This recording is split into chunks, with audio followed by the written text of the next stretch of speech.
مسلم دائما. Apa kabar semuanya? Sehat? Semangat? Mantap? Kuat? Berani? Walaupun ditusuk?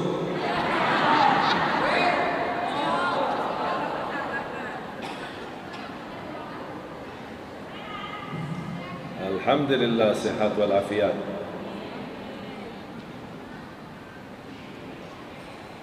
Alhamdulillah, syukurlah. Saya bahagia sekali bisa bertemu dengan jamaah sekalian dalam perjalanan safari dakwah.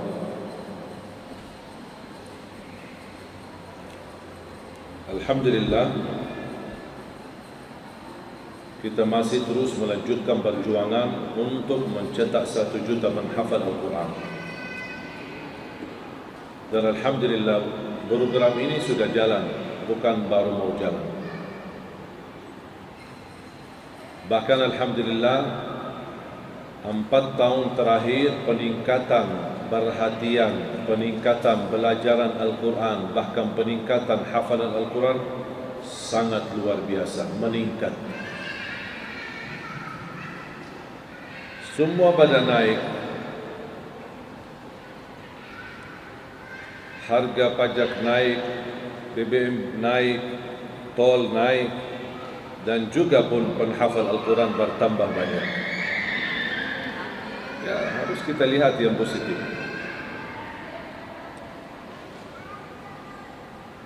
Saya masih ingat pertama kali saya dapat kesempatan berada di Indonesia tahun 2008, dan saya berkesempatan mengimami salat tarawih di Masjid Agung Sunda Kelapa, Menteng, Jakarta Pusat.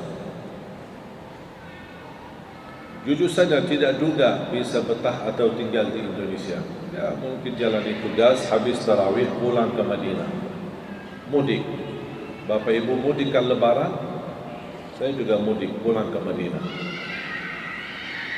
Saya begitu selesai dipanggil, diundang lagi 2009, diundang lagi 2010, mundar-mandir bolak-balik antara Madinah sama Indonesia. Lama-kelamaan, sedikit demi sedikit sudah belajar bahasa Indonesia. Saya membayangkan ada kemarin yang mengirimkan rakaman saya ketika saya mengisi tadarus Al-Quran dalam bahasa Arab di Masjid Agung Sunda Kelapa, karena belum bisa bahasa Indonesia. Membandingkan tahun 2008-2009 belum bisa bahasa Indonesia, cuma saya bisa bagus. Orang tanya, apa kabar? Bagus. Sudah makan? Bagus. Mau kemana? Bagus. Kata teman saya, apapun ditanya, bilang aja bagus. Tak faham. Belajar lagi, apa kabar? Bagus. Mau kemana? Aku cinta kepadamu. Sedikit demi sedikit saya selalu berdoa, ya Allah, mohon berikan kepada aku bahasa yang bisa difahami.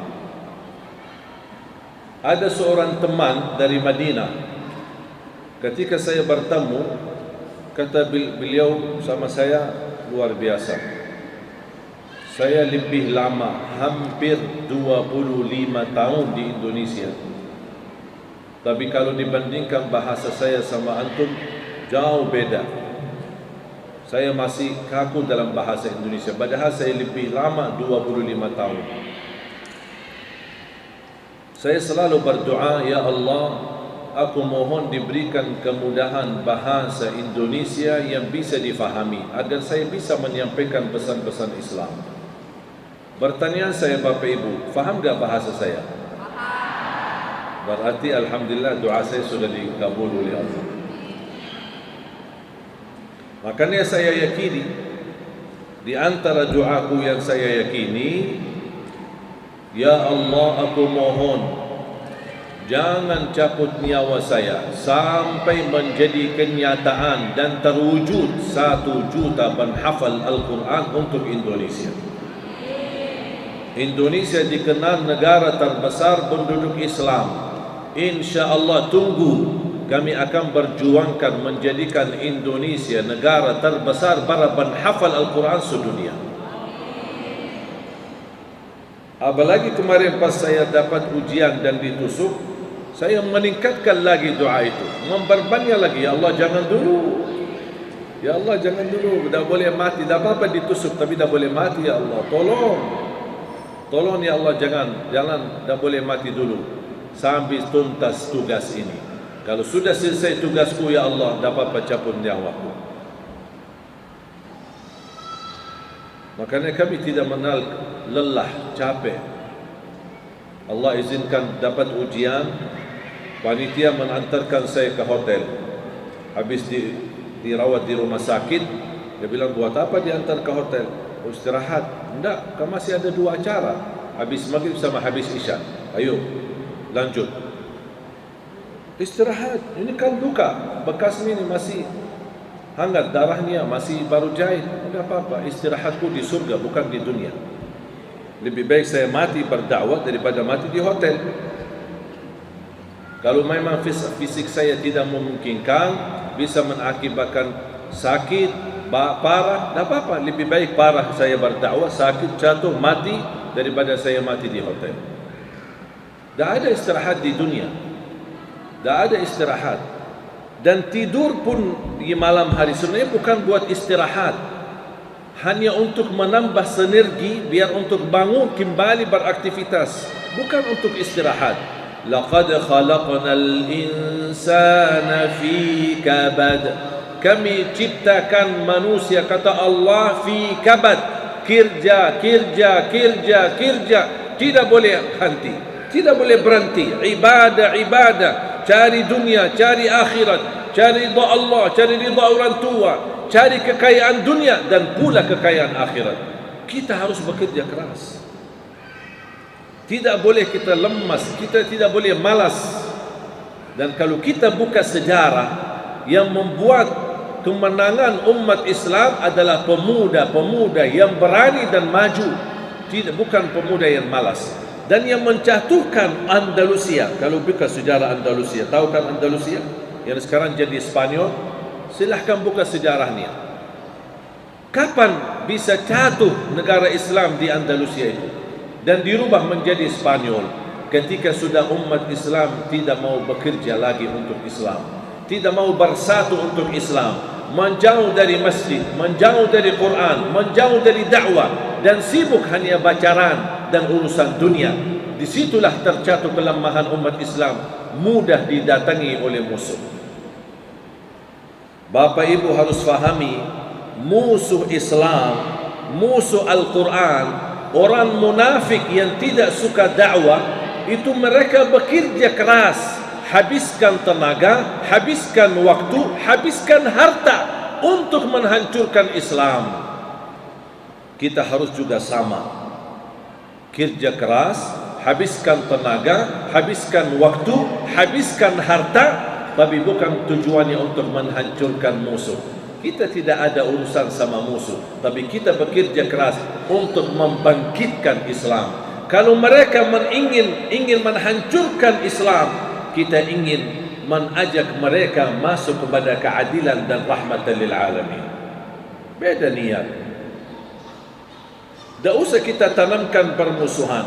Dimusuhi, tak usah balas dengan permusuhan. Balas dengan kalimatun tayyibah, balas dengan kemuliaan akhlak. Idfa' billati hiya ahsan, fa idza alladhi bainaka wa bainahu adawatun ka'annahu waliyyun hamim. Allah yang mengajarkan, tolaklah segala sesuatu dengan kelembutan, dengan akhlak yang mulia, dengan perkataan yang baik, akan Allah jadikan musuhmu menjadi teman setia untukmu.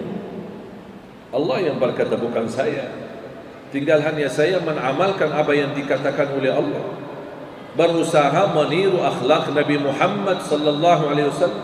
Dan Nabi Muhammad sallallahu alaihi wasallam tidak pernah menguntungkan dirinya atau memenangkan dirinya dalam kasus pribadinya. Tak pernah. Dinyakiti, diam. Dihajar, diam. Dihina, diam. Di macam-macam, diam. Difitnah, tak pernah balas. bahkan tidak pernah sakit hati.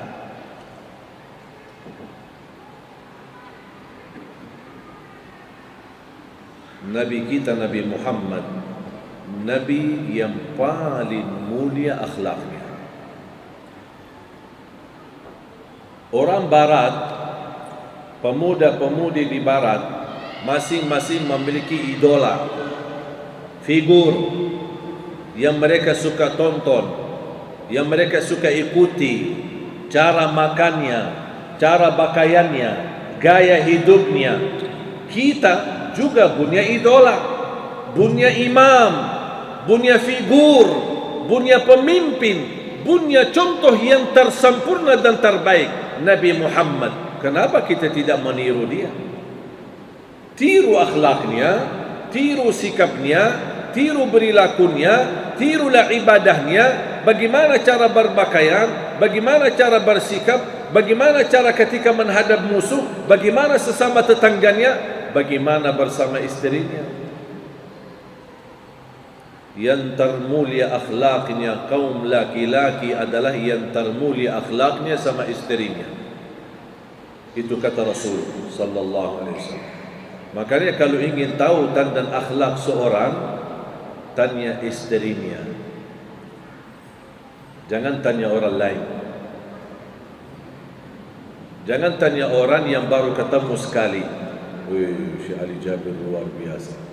Dia belum tahu. Tapi tanya istri. Alhamdulillah istri tidak ada. Tanya dia gimana suaminya.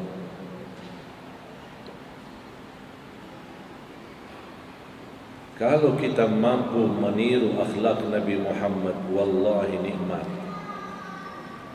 Rumah kita sakinah, mawaddah, warahmah.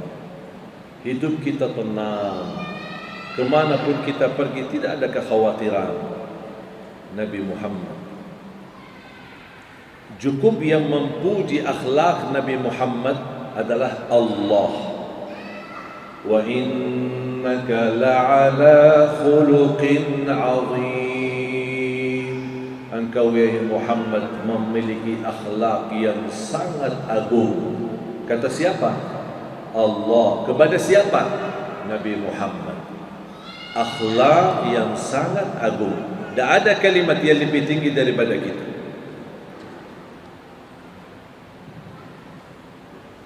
Bukan wa innaka la'ala khuluqin karim. Karim masih lebih rendah daripada ka'azim. Agung. Akhlakmu sangat agung wahai Muhammad sallallahu alaihi wasallam. Dan sebenarnya untuk menerapkan akhlak Nabi Muhammad sederhana. Tidak susah. Tidak sulit. Tapi mau tidak. Itu kuncinya. Mau atau tidak. Kalau mau, wallahi bisa. Kalau belum mau, bikin alasan, ana belum bisa. Berarti bukan belum bisa, belum mau. Sama dengan kebiasaan kita sama Al-Quran. Allah menjanjikan, وَلَقَدْ يَسَّرْنَا الْقُرْآنَ لِلذِّكْرِ فَهَلْ مِن مُدَّكِرٍ. Kami telah memudahkan Al-Quran untuk dipelajari. Fahal min muddakir, siapa yang mau belajar? Mana yang mau belajar, kata Allah. Kalau ada kemauan, pasti dapat kemudahan. Tapi kalau tidak ada kemauan, tidak dapat kemudahan. Orang berkata, saya sebenarnya ingin belajar Al-Quran. Kok susah? Bukan susah. Al-Quran bukan susah, tapi kami belum terbiasa. Ayo ikuti saya. Al-Quran bukan susah, tapi kami belum terbiasa.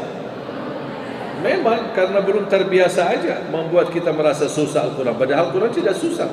Bukan kata saya, tapi Allah yang menjanjikan kemudahan. Kami telah memudahkan, bukan akan memudahkan. Artinya apa? Janji Allah sudah lunas. Allah sudah memudahkan, bukan akan memudahkan. Kami sudah memudahkan Al-Quran untuk dibelajari. Siapa yang mau belajar, mudah baca, mudah hafal, mudah menhayati, mudah mengamalkan. Tinggal kita tingkatkan kemauan. Semakin tinggi kemauannya kepada Al-Quran, semakin dapat ilmunya dan kemudahannya.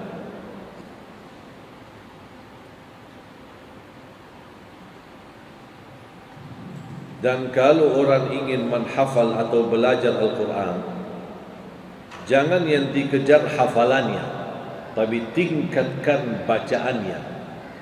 Membaca dengan benar, bukan membaca dengan banyak. Tak perlu banyak-banyak, sedikit, tak apa-apa, tapi benar.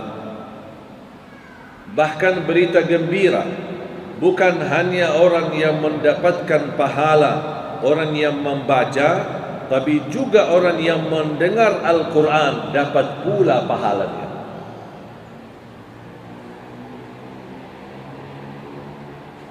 Membaca Al-Quran walaupun tidak faham isinya sama sekali, tetap dapat standar 1 huruf 10 kebaikan.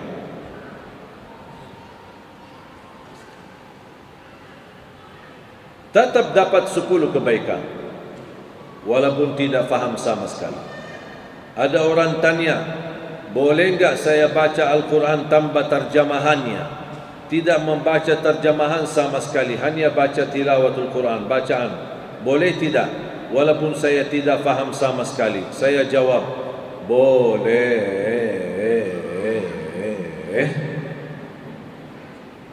Boleh. Saya belum bisa baca. Apakah saya bisa meraih pahala setiap 1 huruf 10 kebaikan walaupun saya tidak baca? Bisa. Simak, dengar. Pahala yang membaca sama yang mendengar, pahalanya sama. Setiap 1 huruf 10 kebaikan. Berarti mohon maaf tidak ada uzur lagi. Belum bisa baca, masa belum bisa simak juga? Bermasalah di telinga, mungkin bermasalah di lidah, bata-bata, belum bisa lancar, masih takut salah, tapi masa juga masalah di telinga? Simak Al-Quran, dengar Al-Quran. Satu-satunya amalan di dalam Islam yang hitungan amalannya berhuruf, bukan beramal.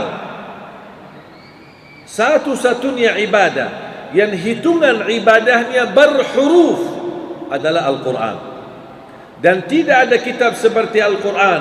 Injil, Taurat, Suhuf Ibrahim wa Musa, Zabur, hadis Qudsi, hadis Nabawi. Tidak ada seperti Al-Quran. Satu-satunya yang bisa meraih pahala berhurufnya 10 kebaikan hanya Al-Quran. Bismillahirrahmanirrahim, 19 huruf ucapannya, tapi malaikat tulis 190 pahalanya.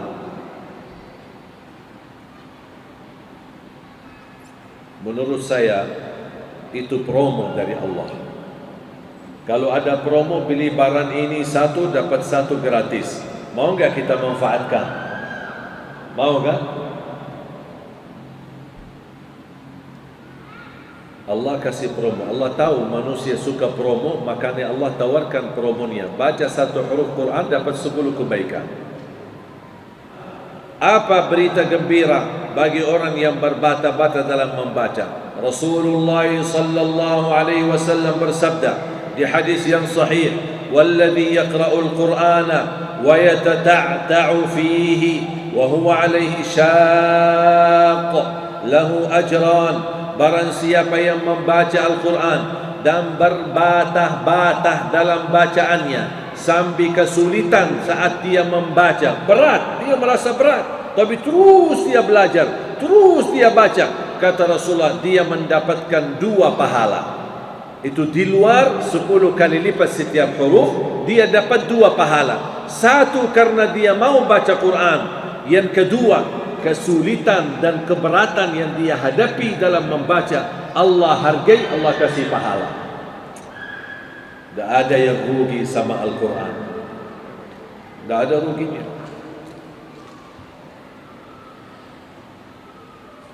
Makanya mohon maaf Bapak Ibu, kadang-kadang saya tidak habis fikir kalau mendengar ada orang Muslim mencinta Quran, mencinta Nabi Muhammad, tapi kok bisa lewat satu hari tidak baca Al-Quran sama sekali. Bahkan bisa lewat berhari-hari tidak baca Quran sama sekali. Itu na'udzubillah, hatinya sudah mati. Apalagi berbulan-bulan. Jangan-jangan kita seperti orang yang membaca Al-Quran hanya di bulan Ramadan. Begitu habis Ramadan, dia bawa Al-Quran masuk dalam lemari. Ketemu Ramadan yang akan datang, ya Astagfirullahaladzim. Tahu nggak Bapak Ibu, yang paling malas, bisa nggak dibayangkan? Paling malas,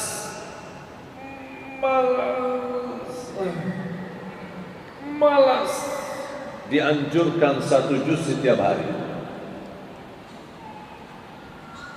1 juz setiap. Jadi kalau ada orang minta metode, saya tanya, kamu malas nggak? Malas ya? Malas betul? 1 juz. 1 juz setiap hari. Dah bisa sekali baca, tak apa-apa, bagi-bagi. Allah terima cicilan, tak apa-apa. Allah terima cicilan. Kalau dah bisa 1 juz 1 kali duduk, tak apa-apa, bagi-bagi. Berapa halaman habis subuh, berapa halaman lagi habis zuhur, dan seterusnya bagi-bagi sampai isya. Boleh. Allah terima cicilan. Nanti masuk surga cicilan juga. Saya lihat di depan ibu bapa ada yang membawa air minum. Ya. Mohon jangan sekali-kali minum air bagi tangan kiri. Saya tidak suka. Bahkan Rasulullah pun tidak suka. Aku heran tuh, kenapa itu kebiasaan yang buruk. Ada di masjid, hadir majlis ta'lim, masih bagi minum bagi tangan kiri. Padahal sudah dilarang oleh Rasulullah. Kita aja sama anak-anak, kalau mengambil sesuatu bagi tangan kiri, kita bilang apa? Mana tangan yang bagus? Mana tangan yang baik, nak? Betul kan? Nampaknya kita butuh juga sama orang dewasa. Pak, mana tangan yang bagus, Pak? Mana tangan yang bagus, Bu?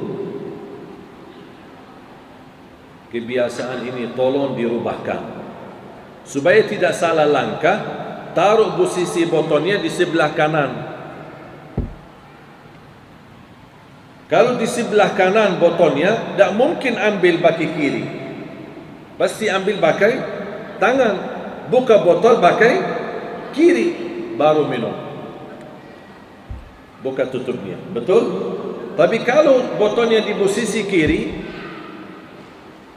kejauhan, yang dekat kiri, ambil baki kiri, buka tutupnya baki kanan, minum baki kiri. Makanya posisikan. Di mana taruh botolnya air, gelasnya, jus, mana makanan, apapun sebelah kanan. Biar begitu ambil bagi tangan kanan. Kalau ada yang masih taruh di sebelah kanan, tapi ternyata begini, terus begini dan minum bagi kiri, itu orang sakit. Kita doakan semua bersembuh. Kenapa saya bilang taruh? Ini kan ikhtiar, usaha, supaya menjadi kebiasaan. Tapi masih ada yang begini. Buka, baru minum baki kiri. Astagfirullahaladzim. maaf ya Rasulullah, maafkan. Kami berkata cinta Nabi Muhammad, tapi mohon maaf, banyak hal yang ingin kita perbaiki untuk meniru Nabi Muhammad. Mulai dari hal kecil, kita anggap ini kecil, ini hal bukan kecil, hal besar. Tapi kalau kita hargai, kita jaga, akan bertambah rasa cinta kita kepada Nabi Muhammad. Saya yakin Bapak Ibu semuanya cinta Nabi Muhammad, betul? Dan saya yakini itu. Saya yakin tidak diragukan percintaan Bapak Ibu kepada Nabi Muhammad SAW. Tapi karena mungkin hal kebiasaan kita lakukan, tambah kita sadari.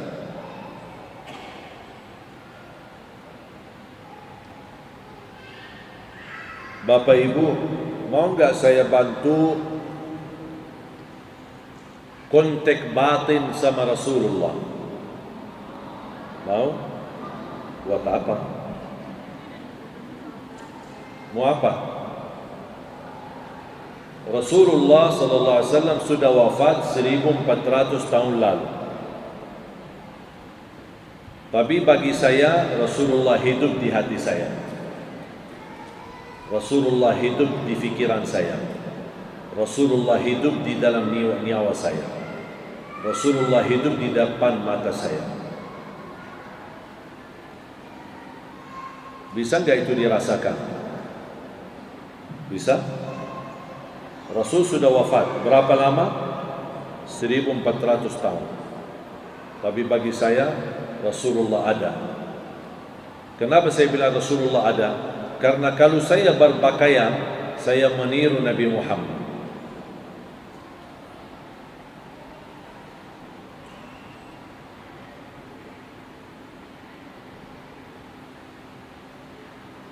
Allahumma salli ala Muhammad.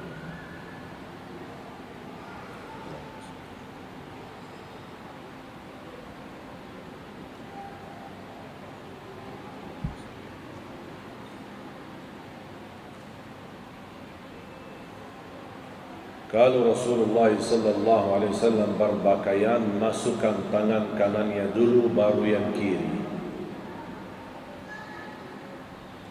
Bisa enggak Bapak Ibu menhadirkan niat setiap berpakaian, masukkan tangan kanan dulu, kaki yang kanan dulu, celana, baju, kaos, batik, gamis, baju panjang, baju pendek, begitu mau pakai, Bismillah, itu Rasulullah mengucapkan.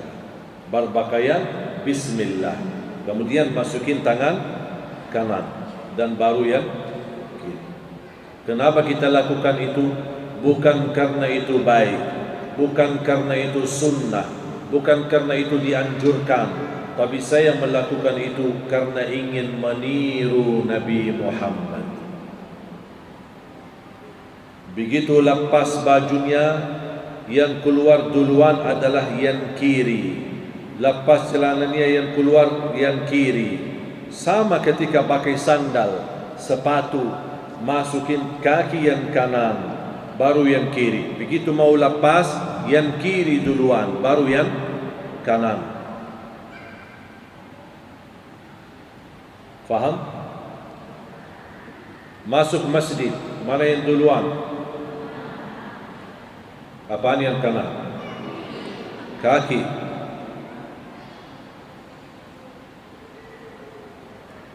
Alhamdulillah saya tidak pernah lupa itu. Setiap masuk masjid, saya sadari dan saya rasakan. Begitu saya angkat kaki, saya berbisik di hati saya, ya Rasulullah, ini saya menirumu.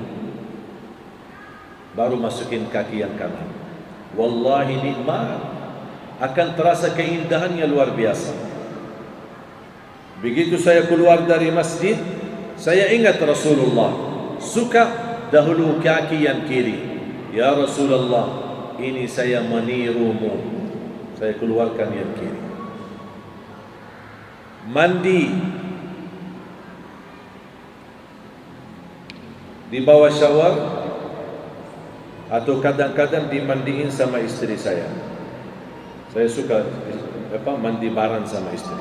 Pernah nggak bapak-bapak mandi bareng sama istri? Ya sering-sering dong. Jangan pernah, sering-sering. Kalau bisa setiap hari. Ketika saya di bawah shower, saya berdiri biar airnya kena duluan ke sebelah kanan. Kemudian saya geser baru ke sebelah kiri. Baru saya ke tengah untuk seluruh badan. Kenapa? Ingin meniru Nabi Muhammad. Zaman Nabi Muhammad tidak ada shower, tapi ketika Rasulullah SAW mengambil air, tumbahkan airnya ke sebelah kanan, kemudian tumbahkan airnya ke sebelah kiri, baru ke atas kepala untuk seluruh badan. Masuk kamar mandi, mana yang duluan? Kiri. Kenapa? Bukan karena itu dianjurkan, bukan karena itu sunnah, bukan itu yang diperintahkan, tapi saya melakukan itu karena ingin meniru Nabi Muhammad sallallahu alaihi wasallam. Minum dan makan bagi tangan yang kanan. Ingat, ini bukan karena hal itu baik, bukan karena sunnah, bukan karena itu amal salih, bukan karena itu diperintahkan, tapi saya ingin melakukan karena ingin meniru Nabi Muhammad. Cuba Bapak Ibu, kalau segala aktivitas kita berusaha maksimal meniru Nabi Muhammad, wallahi bakal bertambah rasa cinta kepada Nabi Muhammad.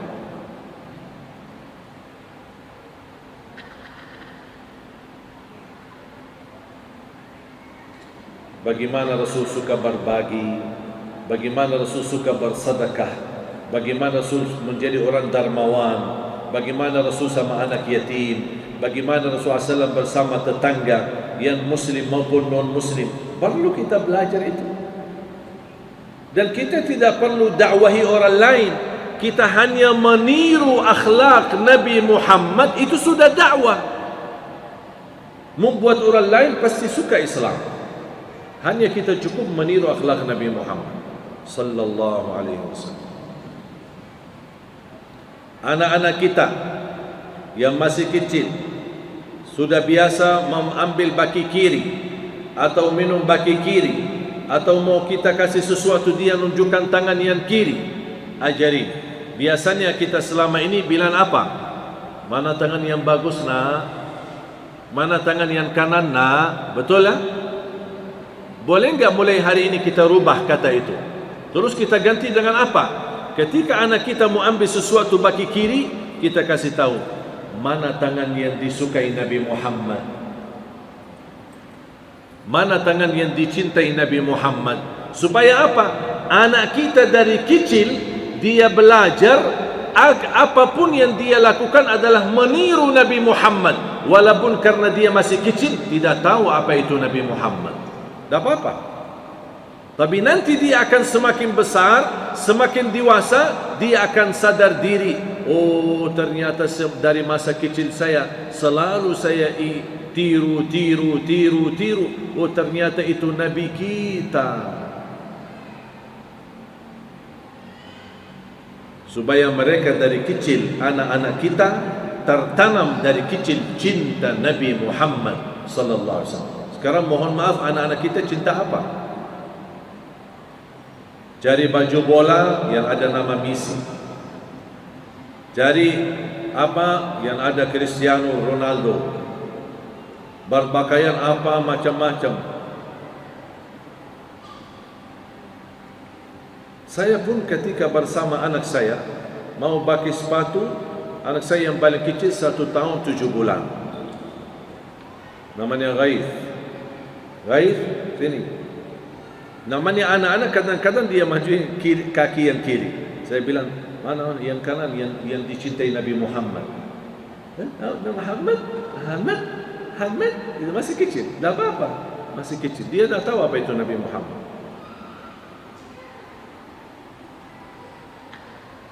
Jadi apa yang kita biasakan tertanam di hati anak kita, itu yang menjadi dia tumbuh sampai besar, membawa percintaan itu. Itu yang kita ingin, terwujud hubungan batin antara anak kita sama Rasulullah, antara diri kita sama Rasulullah sallallahu alaihi wasallam. Termasuk marah. Ini kayaknya mungkin agak susah ini. Ini soal emosi, soal marah, ini kayaknya belum bisa ini. Belum bisa. Ada seorang sahabat datang, "Ya Rasulullah, awsini." "Ya Rasulullah, tolong wasiatkan aku." Minta amalan. Apa kata Rasulullah? "La taghdab." Jangan marah. Dia minta lagi, "Ya Rasulullah, minta lagi amalan." "La taghdab." Jangan marah. "Ya Rasulullah, minta amalan lagi." "La taghdab." Jangan marah, sampai 3 kali. Itu aja amalan.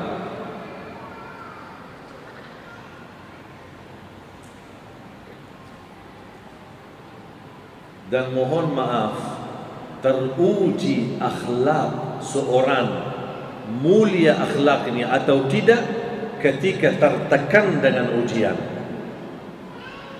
Kalau tidak ada ujian, bukan namanya ujian akhlak biasa. Orang tidak pernah diuji, Masya Allah, bapa ini mulia akhlaknya. Belum tentu. Belum tentu. Kapan bisa terbukti kemuliaan akhlak seorang? Ketika diuji, tertekan dengan ujian, sakit, gelisah, dihina, dizalimi, tapi sikapnya akhlak Nabi Muhammad, bukan akhlak jahiliyah.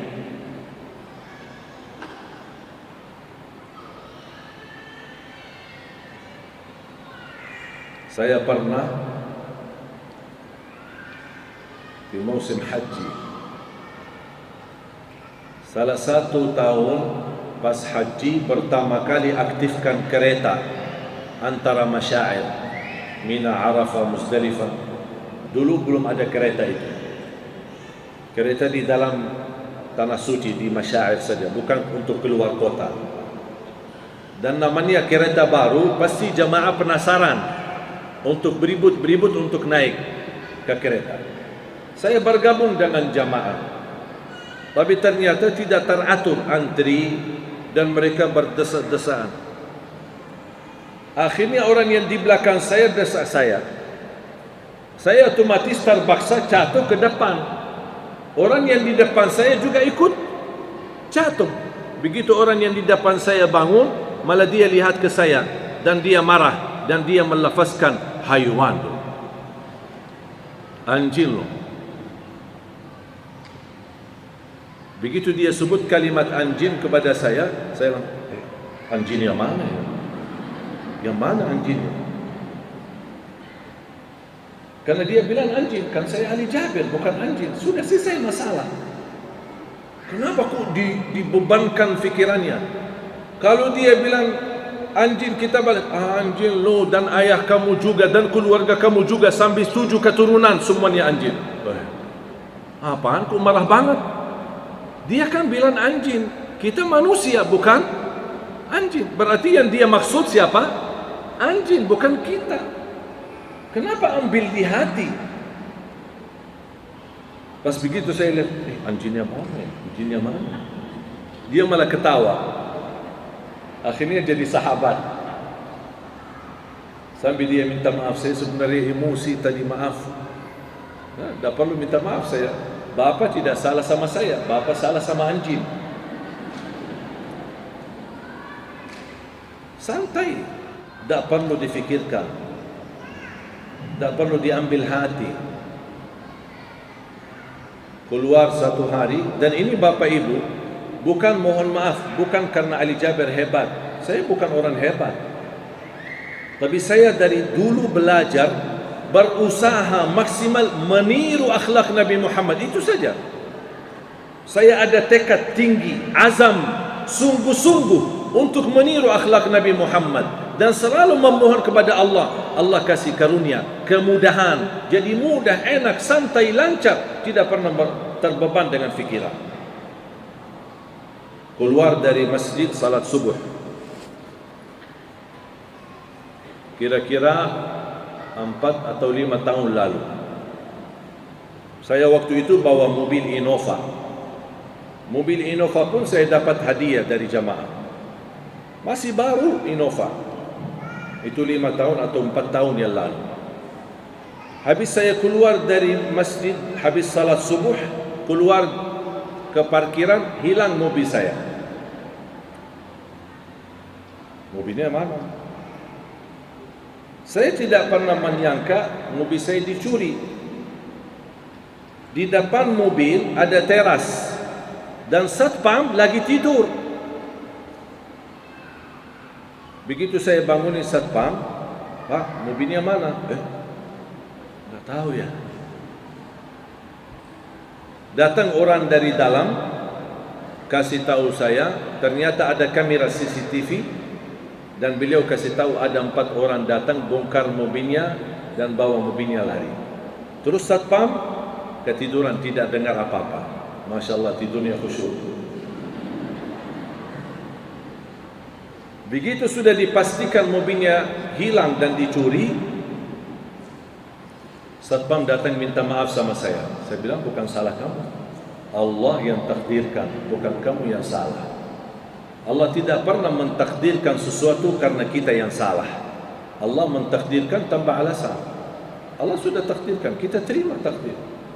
Begitu saya melihat di layar CCTV memastikan mobilnya hilang, alhamdulillah, inna lillahi wa inna ilaihi raji'un.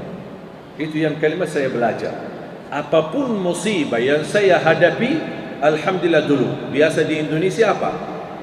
Inna lillahi wa inna. Mana alhamdulillah dulu? Beda.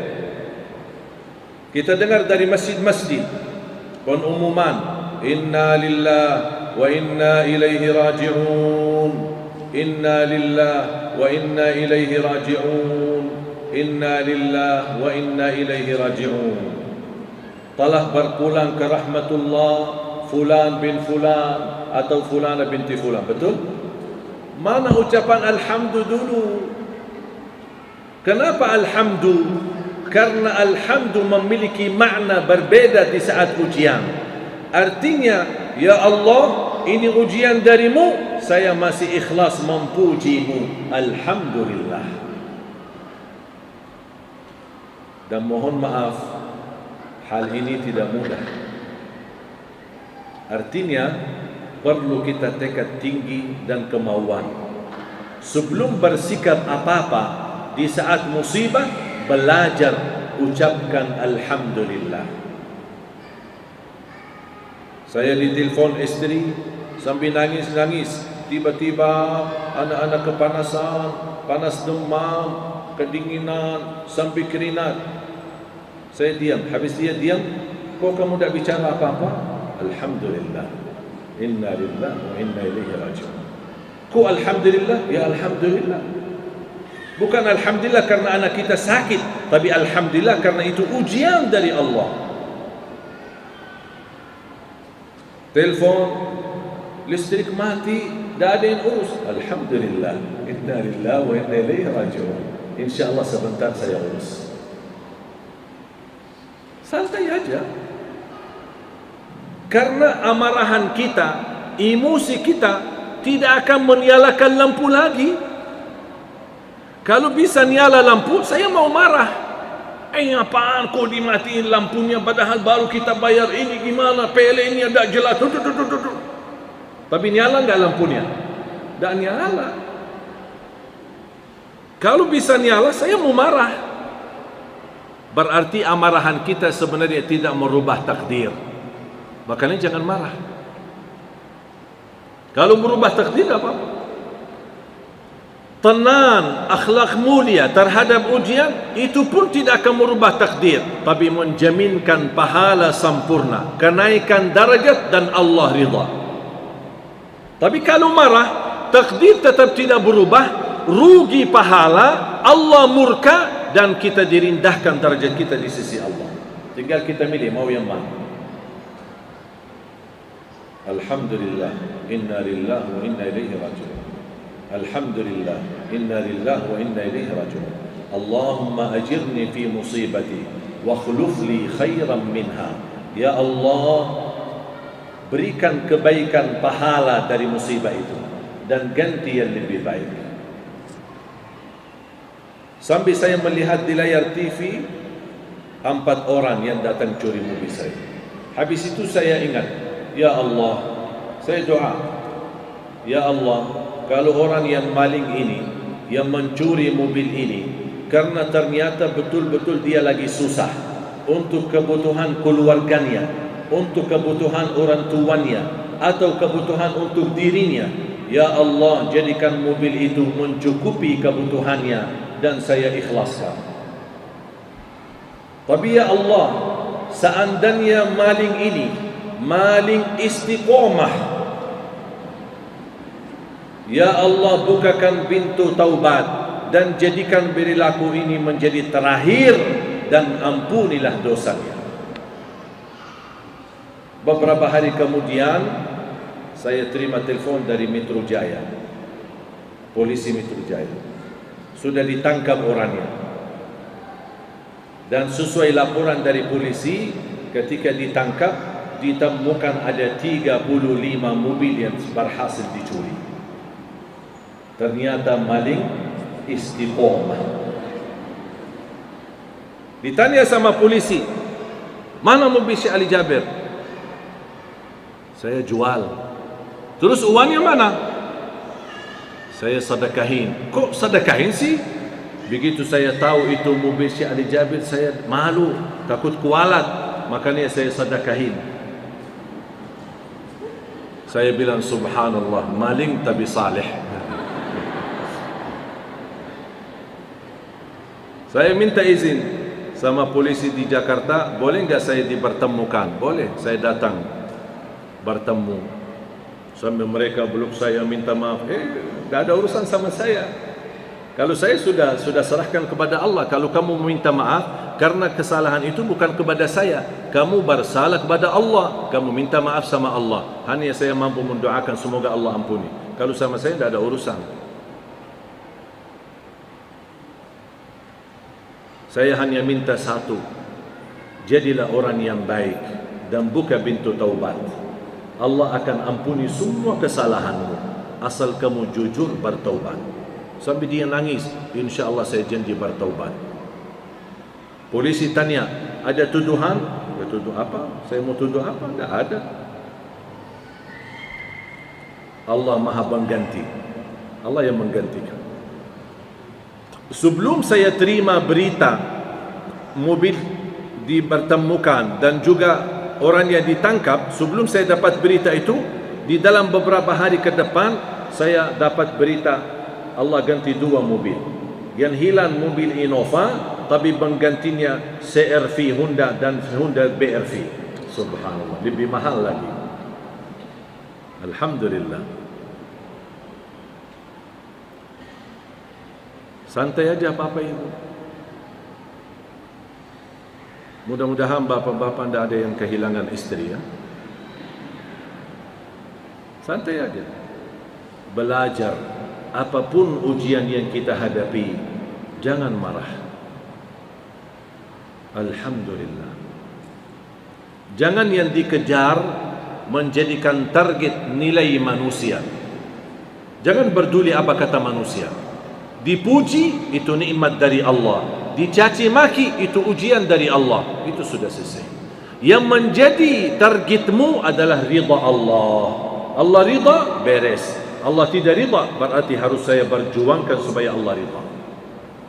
Manusia jangan harap hari ini manusia bisa suka, tapi ada satu saat manusia yang kemarin suka, mereka sendiri pun yang menjatuhkan dan memfitnahkan. Sama seperti media. Media angkat, media pula sendirian menjatuhkan. Tapi kalau Allah sudah mengangkatmu, tidak ada yang bisa menjatuhkan. Tapi kalau Allah sudah menjatuhkanmu, mohon maaf, walaupun dipuji di langit dan dipuji di bumi, tidak ada harganya. Ridha Allah, jadikan itu semata-mata di dalam kehidupanmu. Ridha Allah. Allah suka, Nabi Muhammad senang, saya mau, saya kerjakan. Seandainya belum terbiasa menahan amarahannya, paling tidak jangan ambil keputusan ketika marah. Kalau seandainya tidak bisa menahan amarahannya, jangan mengambil keputusan di saat marah. Dikhawatirkan nanti nyesal. 90% jatuh cerai gara-gara marah. Habis jatuhkan cerai baru dia tanya, Ustaz, jatuh enggak cerai saya? Kenapa membiasakan diri ucapkan cerai pasti saat marah? Bisa enggak kalau di saat marah diam saja? Diam saja. Tak usah bicara apa-apa. Diam, total, diam. Lagi berdiri, duduk. Lagi duduk, berbaring. Belum wudu, ambil air wudu. Supaya memadamkan amarahanmu. Dan diam, sama sekali tidak usah bicara.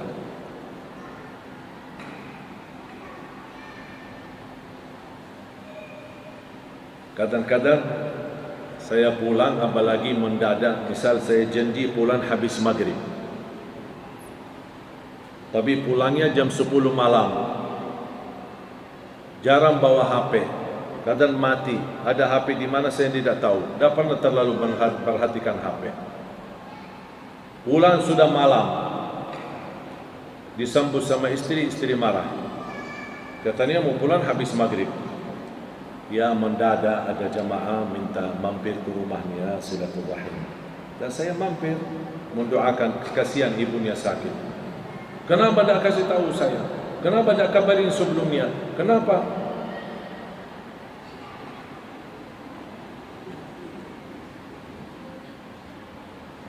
Sampai dia diam. Begitu dia diam, sudah saya mau ambil wudu, mau salat 2 rakaat. Nanti kita bicara. Habis selesai, ganti baju, ambil wudu, ada sunnah masuk rumah 2 rakaat. Begitu selesai, saya duduk. Ya sayang, apa tadi mau bahas apa? Udah jadi. Dah jadi, sudah selesai. Karena marahannya habis, dah jadi bahas. Kalau saya nurut dia amarah, saya marah. Ya begini terjadi, anak masa saya nak menuruti jamaah ini, kamu harus difaham, kamu harus turuti saya, ini kondisi saya, kamu dah terima, udahlah, dah habis, nanti jadi panjang lebar. Tak apa-apa mungkin dia tersinggung sedikit, marah sedikit karena kita tidak bereaksi, tidak menjawab, karena kita diam, tak apa-apa. Tapi lebih baik dia tersinggung sebentar daripada nyesal lama. Diam. Lagi marah, diam. Kalau perlu, cairkan mulutnya, dicait. Apa pun.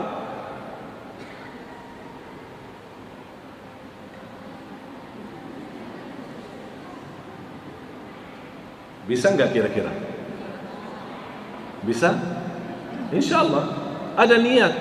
Apapun mulai dari langkah niat. InsyaAllah kalau diniatkan, InsyaAllah bisa. Itu yang kami selalu ajarkan dan tanamkan kepada anak-anak santri kami. Bukan hanya hafal Quran, bukan hanya bisa belajar Al-Quran, tapi bisa berakhlak, akhlakul Quran. Karena akhlak Nabi Muhammad adalah akhlakul Quran. Dan kita berusaha sambil belajar Al-Quran, terapkan akhlakul Quran. Sebelum saya tutup doa, menjadi PR untuk Bapak Ibu, nanti di rumah silahkan hayati surah Ali Imran, surah 3 ayat 133, 134, 135 dan 136.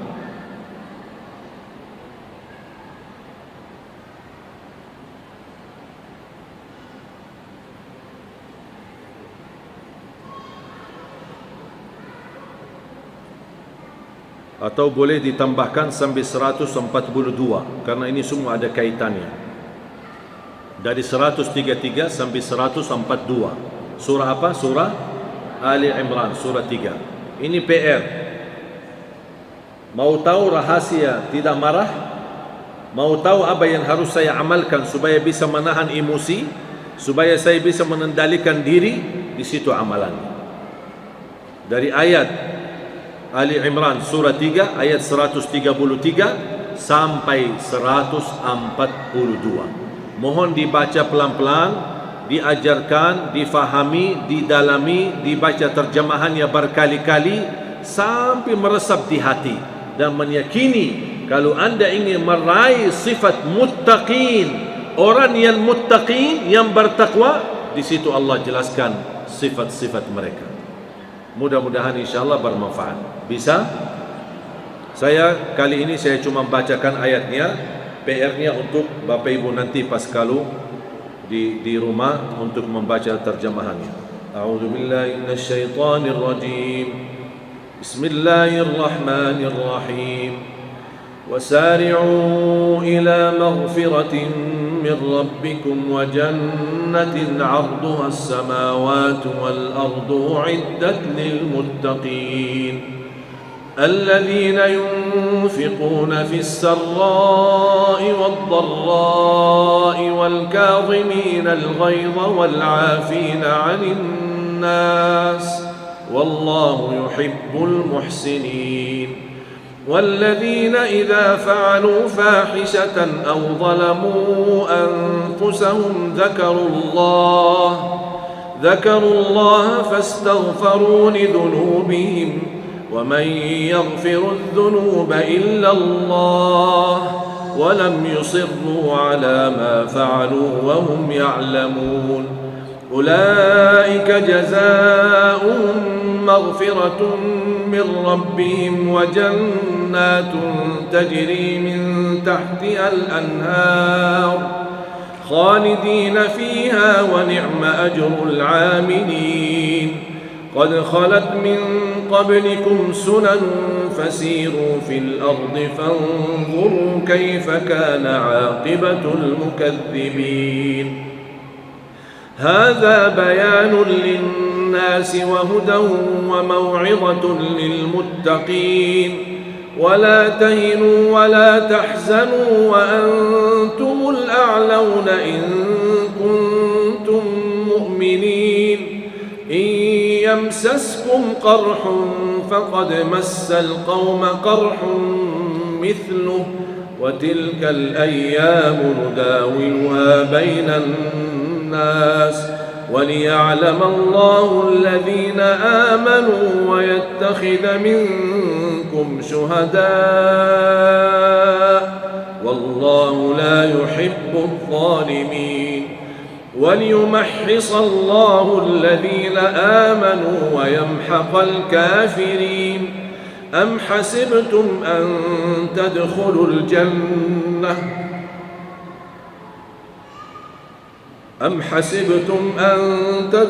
الجنة ولما يعلم الله الذين جاهدوا منكم ويعلم الصابرين صدق الله العظيم.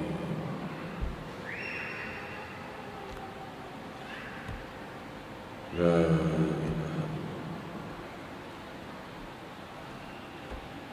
Wallahi indahnya Al-Quran. Semua apa yang kita butuhkan wallahi ada di dalam Al-Quran. Keselamatan, kebahagiaan, kelancaran, kemuliaan, rahmatan lil alamin. Tinggikan darajat, berlindungan, bersungguhan, pahala yang begitu besar, kemuliaan akhlak. Wallahi Al-Quran itu nikmat. Sangat bangga dan bersyukur kita mempunyai Al-Quran ini. Sempurna, suci, tidak ada sedikit pun keraguan di dalamnya. Dan orang yang berkata Al-Quran mengajarkan radikal, wallahi dia tidak faham apa itu Quran. Belum tentu bisa baca Al-Fatihah. Orang yang faham isi Al-Quran dan berakhlak akhlakul Quran tidak mungkin radikal. Justru sebaliknya, rahmatan lil alamin.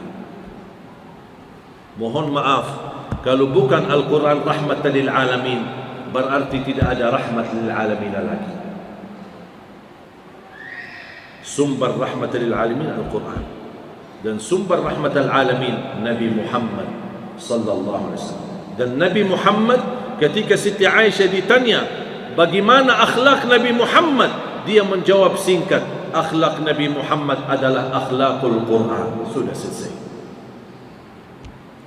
Sudah faham?